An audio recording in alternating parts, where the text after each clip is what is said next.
March 15th, 2025, 7 p.m. It's ringing again. My smartphone vibrates for the fourth time on the dining table. The word mom on the incoming call screen burns into my vision and won't fade. My hands are shaking. In front of the small cupcake, I prepare to celebrate my 26th birthday alone. The candle flame flickers as if reflecting my agitation. In the stable life I've built over 5 years as a paralegal, I've never been this shaken. 7 years. 7 years without any contact from my parents, and now they're calling repeatedly today. I don't want to know what it means. The ringing stops. But before I can feel relieved, the screen lights up again. This time it's Dad. My heart begins beating irregularly. Both parents calling together. Something's happening. An emergency, or perhaps Rachel. The moment my sister's name surfaces in my mind, all the memories come flooding back. My 8th birthday. Rachel destroyed my present. Rachel needs help, Mom said softly afterward. You're big enough now to understand, aren't you? What was an 8-year-old supposed to understand? The phone rings again. With trembling hands, I swipe the screen. Hello? Megan. Dad's voice pours through the receiver. Happy birthday, my dear daughter. When was the last time I heard Dad call me his dear daughter? Or had he ever called me that at all? I feel a chill. Richard, let me talk to her. I hear Mom's voice. The sound of the phone being passed. Megan, is it really you? Oh, how wonderful to hear your voice. You can't imagine how much we've missed you. Words pour out in rapid succession, as if they'd been rehearsed. That familiar nausea stirs in the pit of my stomach. Why are you calling today? I interrupt their emotional words. After 7 years of no contact? Silence. Then that sound I know well, the faint breathing when my parents exchange glances. Actually, Mom's voice suddenly becomes small. Something troubling has happened with Rachel. The candle flame flickers larger for a moment, shadows dancing on the wall. I hold my breath, waiting for the next words. There was a little misunderstanding at work, Dad interjects. Rachel is sensitive, so she's having trouble with her colleagues. Misunderstanding? The word assault surfaces in my mind. Rachel's misunderstandings always meant someone else got hurt. It might develop into legal trouble. Mom's voice trembles. We need to hire a good lawyer. She stops there, hesitating to mention the amount. How much do you need? I ask. $30,000. For someone earning $42,000 a year, it's an impossible amount. My entire savings from 5 years of setting aside $500 each month. My apartment deposit, car loan, emergency fund, everything. $30,000, I repeat. For Rachel. Family helps family. Mom's voice turns cold. Another memory surfaces. At 18, clutching my full scholarship notification. Taking care of Rachel is your job, Dad said casually. You can go to college anytime. But this scholarship. Rachel needs you. She's always depended on you, hasn't she? Mom nodded in agreement. You're such a responsible child. It really helps us. That night, I left home with just one suitcase, without leaving a note. I decline. My voice was much more certain and calm than I expected. Megan, Dad frantically interrupts. Think about family. No. I hang up. For a long time, I just sit there. The candle has completely melted, wax hardening on the plate. Only a blackened wick remains on top of the cupcake. I stand up and walk to the bookshelf. I take out an old leather journal. On the cover, in faded ink, it says, "Never again." The words I promised myself the day I left home. I open to a new page and write today's date. They called. They want money. Nothing has changed. I close the journal and return it to the shelf. Suddenly, I realize how quiet this apartment is, how completely it belongs to me. Their problems are no longer my problems. The next morning, March 16th, I drafted a formal information disclosure request at the office. Under HIPAA law, I can request family therapy records concerning myself. My paralegal knowledge comes in handy. 2 weeks later, the meeting with Dr. Linden was arranged.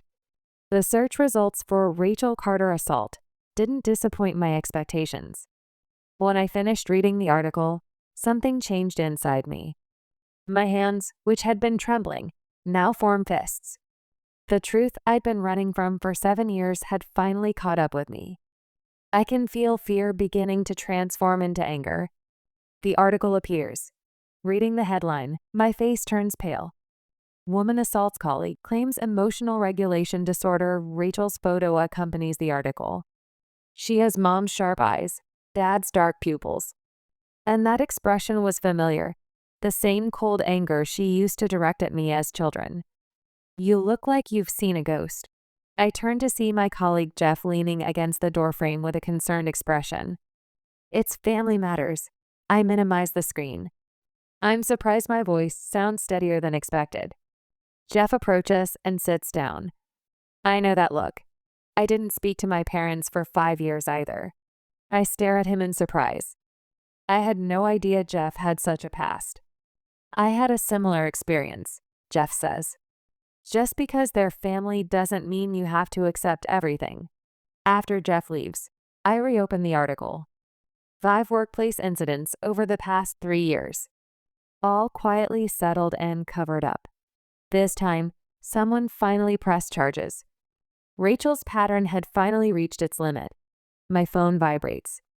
It's Grandma. Megan, we need to talk. Grandma's voice is lower and more serious than usual. Your parents are spreading stories about you. My stomach feels heavy. What kind of stories? That you abandoned your family. That you ran away out of jealousy when Rachel needed help. Anger creeps into Grandma's voice. They're using you as an excuse for their failure as parents. I close my eyes. During 7 years of silence, they had rewritten history. Some people know the truth. Grandma continues. Your grandfather and I do. But many relatives believe their version. After hanging up, I lean back in my chair and stare at the ceiling. The battle had only just begun. March 20th, Friday, 8:15 a.m. The moment I pushed through the revolving doors of Thompson & Klein law firm, I spotted a familiar figure in the marble lobby. It was Mom, dressed in a designer navy dress, clutching an expensive handbag to her chest. As if she'd dressed for an audience. Mom notices me. She instantly tears up and rushes toward me, brandishing photos. All eyes turn to us. How can you abandon us like this? Rachel needs you. Watching Mom's calculated terse and perfect performance, I feel my childhood fear fading. What emerges instead is a cold anger. Mom, my voice is professional and certain. Seeing Mom's behavior at my workplace, I feel something solidify inside me. This is my workplace. Please leave. But Rachel is not my responsibility. The words come out clearly, with conviction. Mom's face contorts with surprise. This isn't the script she expected. Security intervenes. I'm your mother. Mom protests. The security guard places a hand on Mom's arm. I'll escort you out. Mom turns back as she heads toward the exit. Mascara streams down her cheeks. This isn't over, Megan. But watching her figure grow smaller through the glass doors, I feel something ending. Her power over me.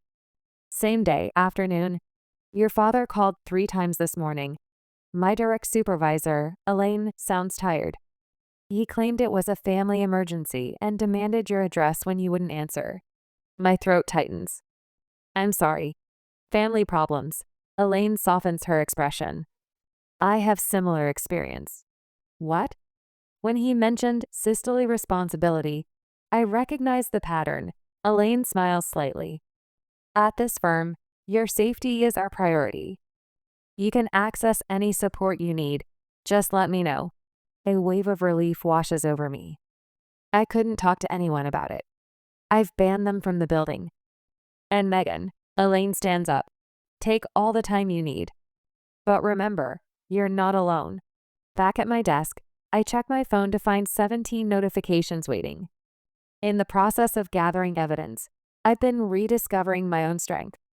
But at the same time, childhood feelings of powerlessness resurface. At night, Mom's words about abandoning family repeat in my head. But in the morning, organizing legal documents, I can be certain that this isn't abandonment, it's self-protection. Among them are Instagram notifications from Rachel. I open the post to find a selfie with a calculated expression of sadness, accompanied by this caption: "Some sisters abandon family in times of need, while others fight to the end." I press the block button without hesitation. Then I block my parents and all the relatives who might serve as their messengers. Each tap feels like cutting a chain. When I complete the final block, I feel lighter. The guilt that usually follows this kind of self-defense doesn't come this time. Dr. Linden's psychology office. A woman in her 60s wearing wire-rimmed glasses. Only disclosable records sit on the desk. Due to patient confidentiality, I can't discuss details, the doctor says carefully. However, I do have records of sessions you participated in. I can also provide general information about BPD's impact on families. I stare at the treatment plans. Years of them, all with the same note at the bottom: parents refused recommended treatment course. My stomach churns. They refused treatment for decades. Dialectical behavior therapy, family therapy, even basic medication management. Dr. Linden removes her glasses. They prefer to handle things within the family. I run my finger across the documents. Years of my life, summarized in clinical records. They used me as her treatment plan. March 22nd, Saturday, 3 p.m. In Grandpa's study, I arrange the manila folders on my lap. "I expected you'd come," Grandpa says, entering with a glass of water. His voice is gentle but firm. "Alan will come to you. That child is always predictable." Of course. Mom's ambush tactics. But this time, we're prepared. "I'm ready," I tell Grandpa. But honestly, I'm scared. Grandpa sits in the chair across from me, covering my hand with his weathered one. Fear is natural. But Megan, today, the long battle ends. Be brave. At exactly 3 p.m., the doorbell rings. They were punctual, the virtue second only to godliness. Dad Richard, Mom Ellen, and Rachel. 3 actors prepared for a well-rehearsed performance. "Megan, my dear daughter," Dad Richard says, settling into the armchair across from me. "We're here because we love you." A deep silence settles within me. The moment I've dreamed about, discussed in therapy, and feared for years. But now that it's real, I'm not shaken. After 3 weeks of gathering evidence and facing the truth, fear has transformed into certainty. I take a deep breath and open the folder. I place the first document on the coffee table. My initial therapy intake form from 7 years ago. This is why I left home. My voice is steadier than expected. Not because there wasn't enough love, but because I finally learned to love myself. Mom Ellen's eyes narrow as they focus on the documents. "What is this? Where did you get these?" Without answering, I place the next document beside it. Credit card statements opened in my name without my knowledge. From my freshman year of college, along with bank investigation reports. Then another. Medical records from when Rachel pushed me down the stairs at age 12, with the attending physician's comments. And another. Rachel's recommended treatment plan rejection forms, signed 3 times over 5 years. Dad Richard's face grows pale. Mom Ellen stares at the documents, trying to understand their meaning. I wasn't your daughter. The truth pours out. I was Rachel's manager, her emotional regulation device. I was the sacrifice so you parents wouldn't have to face Rachel's problems. Grandpa places his hand on my shoulder. I've watched this situation for 40 years, he says with the weight of heavy years. I've maintained silence out of misplaced respect, but today it ends. Mom Ellen's expression hardens. Her gaze moves from Grandpa to the documents and back to Grandpa. A calculating look appears. After everything we did for you, this ungrateful behavior, Mom starts to stand. Sit down, Ellen. Grandpa's voice carries a steely resonance. We're not finished. I stand and take out 3 documents prepared at the law firm. I've prepared 3 options with legal counsel. Dad Richard leans forward. Megan, if we could just talk as a family. This is not a family discussion. My voice echoes through the room. These are legal matters. I open the first envelope. Option 1. Complete estrangement, legal separation of all financial matters. Documentation of past fraudulent activities. Legal action if necessary. Dad's face hardens. You can't. I raise my hand to silence him. I open the second envelope. Option 2. Limited contact with conditions. Family meetings only with professional mediators present. Rachel continues therapy for 1 year. Both of you attend adult children parent therapy groups at the community center. And I pull out a bank repayment plan, $15,000. That's the amount you didn't borrow, but stole from my college fund. Monthly repayment plan. For the first time, genuine panic appears in Mom's eyes. And option 3. As I reach for the last envelope, Grandpa stands up. Before that, Grandpa says quietly, everyone should know something. Grandpa takes documents from the study safe. I've changed my will. Megan is the primary heir. The air in the room freezes. Grandpa continues. The farm's real estate value of $850,000, 401k retirement funds of $350,000, other investments of $200,000, total of $1.4 million. The assets you counted on for your retirement plans. Dad's face turns ashen. Dad, that's our future security. I know you've counted on this for 40 years. Grandpa's voice is gentle but firm. Now it's time to learn responsibility for yourselves. Rachel suddenly stands up. Instead of the manipulative terse from 3 months ago, genuine distress appears on her face. She finally understands the shift in power structure. This is insane. The familiar high voice that preceded childhood destruction. First you abandoned me, now you turn Grandpa against us. Liar. She reaches for the coffee table, trying to sweep away the evidence I've organized. But this time, Grandpa is looking at Rachel. Really looking. Not as a troubled granddaughter, but as an adult woman refusing responsibility. Rachel, Grandpa's voice fills the room. You're 28 years old. You're not a child anymore. That recognition etches itself into the lines of his face. 40 years of blind affection finally confronting reality. I turn back to Dad Richard. I've carried a question in my heart since childhood. It's time to finally voice it. Dad, have you ever loved me just for being me? Not for Rachel's sake, not for your sake, but just because I'm your daughter? His mouth opens, but no words come. A long, long silence follows. That silence was the answer I'd been seeking. I understand. I hold the last envelope closed in my hand. Option 3 is to continue the current relationship, but without me. Mom leans forward. Megan, please, The choice is yours, I stand, signaling the end of this discussion. You have 1 week to decide. Send your answer to Grandpa in writing. All 3, Dad Richard, Mom Ellen, Rachel, stand up, but none moves first. They're trying to accept this new reality, a situation they can no longer control. I need you to leave now, Grandpa states quietly but firmly. Dad turns back one last time. Megan, do you really hate us? I consider before answering. I don't hate you, but I'm not afraid of you anymore either. After they leave, I sit in Grandpa's kitchen, gripping a cold teacup. Sunset streams through the window, bathing the kitchen in warm orange hues. We need to prepare, I murmur. They probably won't give up. Right. Grandpa reaches for his address book. I know a good lawyer who specializes in harassment. I'll contact them tomorrow. I nod, already making a mental list.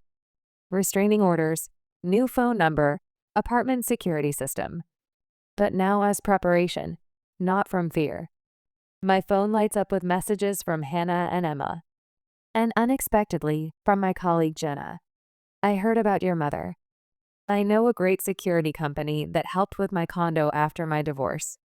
Contact me if you need it. Chosen family. Hannah, Emma, Jeff, and unexpectedly even Jenna. The support network they've built around me is so strong that my parents' manipulation can't penetrate it. Not everyone at work understands, but it's enough. For the first time in my life, I know what real family feels like. At what point does forgiveness become self-destruction? I still don't know, but I'm certain that today I defended my position. And this time, I acted not from anger or fear, but from love for myself. The battle isn't over yet, but for the first time in my life, I'm not standing alone. And for the first time, I feel victory is possible. April 12th, Friday night. Before my cousin David's text arrives, I stop in front of the mirror. The reality that relatives believe mom's story weighs heavier on my heart than expected. Am I really wrong? For a moment, such doubt crosses my mind. But looking back at the evidence photos on my phone, reality returns. Guilt is a natural emotion, but I don't need to be controlled by it. My cousin David's text arrives while I'm reviewing today's meeting notes. Did you really abandon your family? When Rachel needs help? Aunt Carol is saying some pretty harsh things. Confused messages from relatives keep coming. The local newspaper also published Mom's one-sided article. I let out a sharp, bitter laugh that surprises me. Their desperation is showing. The phone rings again. It's David. It's a long story, I type. I'd like to tell you my version directly. His reply comes immediately. I'm listening. By evening, numerous messages arrive. Even the newspaper editor offers balanced reporting. The tide is beginning to turn. The situation is changing rapidly. I can barely keep up. An email from Grandpa to the family arrives that night. There are facts from the meeting 2 weeks ago that the entire family needs to know. Brief, but carrying the weight of breaking 40 years of silence. That night, relatives began reaching out one after another. I can feel the tide turning rapidly. Hannah offers to talk to questioning relatives. Colleagues form a protective circle around my desk when unfamiliar cars are spotted in the parking lot. My supervisor implements new security protocols without being asked. The family reunion is canceled when half the guest list declines. Grandma calls, her voice trembling with long-suppressed courage. I should have stood up years ago. I'm standing up now. Even Rachel's colleague Tina reaches out. Rachel has talked about you for years. After seeing your parents' behavior at work yesterday, I'm questioning everything. And unexpectedly, an indirect report from Grandpa. Rachel's primary care doctor contacted me. She's finally accepted a referral to a specialist. Treatment hasn't started yet, but it's the first step forward in 40 years. The signs of change surprise me, but I don't forget to be cautious. Given Rachel's past patterns, I can't yet determine if this is real change or a new manipulation tactic. The first crack appears at 11:42 p.m. My phone lights up with Mom's number. Megan. Her voice breaks. Not the practiced sobbing I know well, but something raw and unfamiliar. I don't know how to fix this. The next morning, a handwritten letter from Dad arrives. Mistakes were made. Serious mistakes. 2 weeks later, a short message from Rachel arrives. I made a counseling appointment. Not for you. For me. I read the message again. There are no manipulative words like before. Simple, direct, and therefore credible. I don't reply, but I don't delete the message either. Time will tell if the change is real. At lunch, I show Hannah the messages. She studies them carefully, professional assessment mixing with friendly concern. She's consulting with an actual family therapist. I tell her after decades of refusal.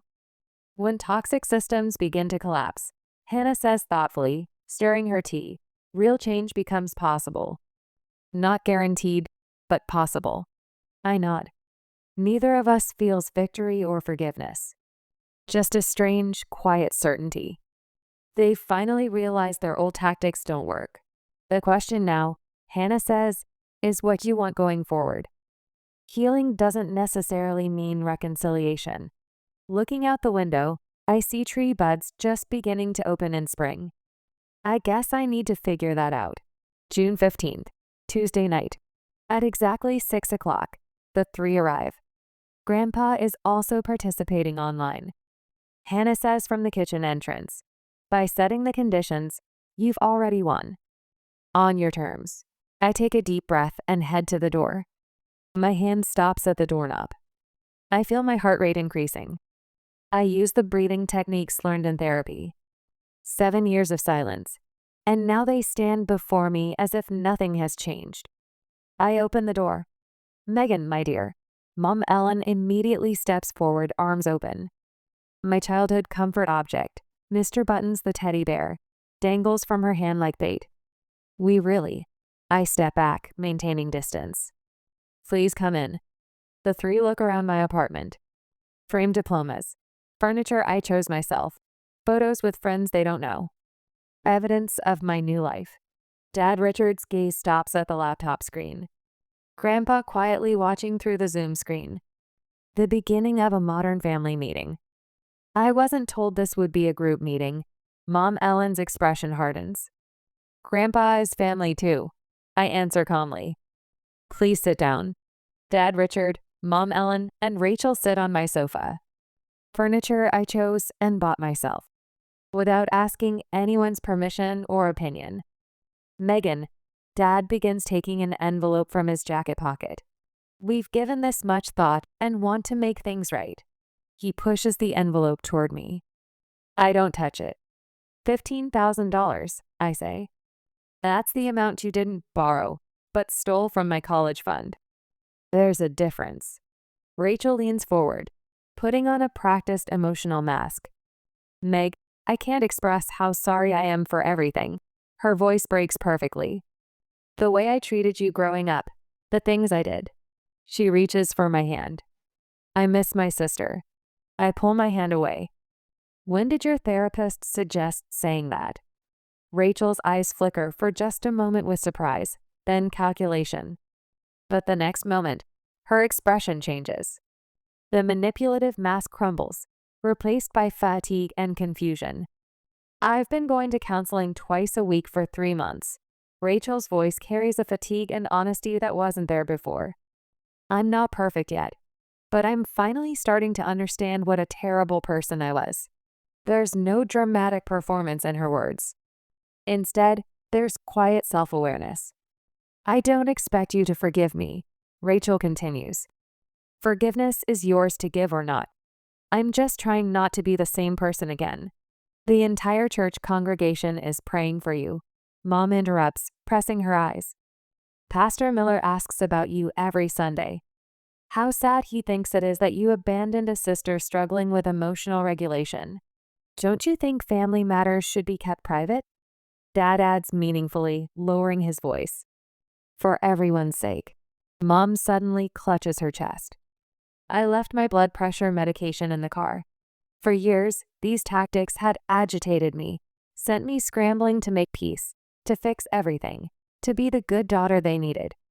But today, I feel nothing but cold clarity. I invited you here because I have something to offer, I continue. There's a gentle knock at the door. That's Emma. Emma enters, her calm presence at my back like a shield. She takes her position next to me, just as we rehearsed. I've prepared 3 options for how we proceed, I continue, opening the top folder. Option 1 includes no contact, legal separation of all financial matters, documentation of all past fraud for potential future action. Dad's face hardens. Wait a minute. I raise my hand, and surprisingly, he falls silent. As I continue with option 2, I play the recording of the birthday call on my phone. Their voices demanding money, the cold cruelty of contacting me after 7 years only because they needed something, fills the room. Rachel's face drains of color. You recorded us? Instead of answering, I open another folder containing bank statements showing the systematic emptying of accounts opened in my name. Then medical records showing Rachel's multiple diagnoses, recommended treatments, and medications my parents repeatedly refused. "Where did you get these?" Mom whispers. "These are private." Finally, I push forward a bundle of letters. "These are from Aunt Sylvia, Uncle David, Cousin Mark, and others." After learning the truth, they all reached out offering support. The room falls completely silent. On the laptop screen, Grandpa watches without speaking. His presence serves as an unwavering reminder that I'm not alone. "My conditions for option 2 are non-negotiable," I say, handing each person a printed sheet. Professional mediators present at all family meetings. Rachel continues therapy for 1 year. Both of you attend adult children parent therapy groups at the community center. And complete financial separation with a repayment plan for what was taken. Mom's face collapses, not in the theatrical way I've seen so many times, but in genuine despair. The facade finally cracks. "Megan," Mom Ellen's voice comes small through the phone. "I've started attending Al-Anon meetings." Al-Anon. Support groups for families of addicts. This means Mom is beginning to recognize Rachel's problem as addiction. "For 40 years, maybe I loved the wrong way." Mom's voice carries genuine confusion and sadness for the first time. "Trying to help Rachel, I sacrificed you." "Yes, you did," I say quietly. "You intended all of it. You just didn't expect to face consequences." Dad Richard maintains silence to the end. Unable to accept change, unwilling to adapt to the family's new reality. Not everyone changes at the same time. That too is reality. Dad stares at his hands, silent tears streaming down his cheeks. Rachel sits frozen, probably facing adult responsibility for the first time in her life. "And what's option 3? Dad finally asks in a hoarse voice. "Option 3, I say, closing the folder with steady hands, "is deciding whether having me in your lives matters, or whether continuing as before is more important." I stand up, signaling the end of this part of the discussion. "The choice is yours." January of the following year, 10 months after the confrontation. I wake before the alarm. Gentle morning light filters through the curtains.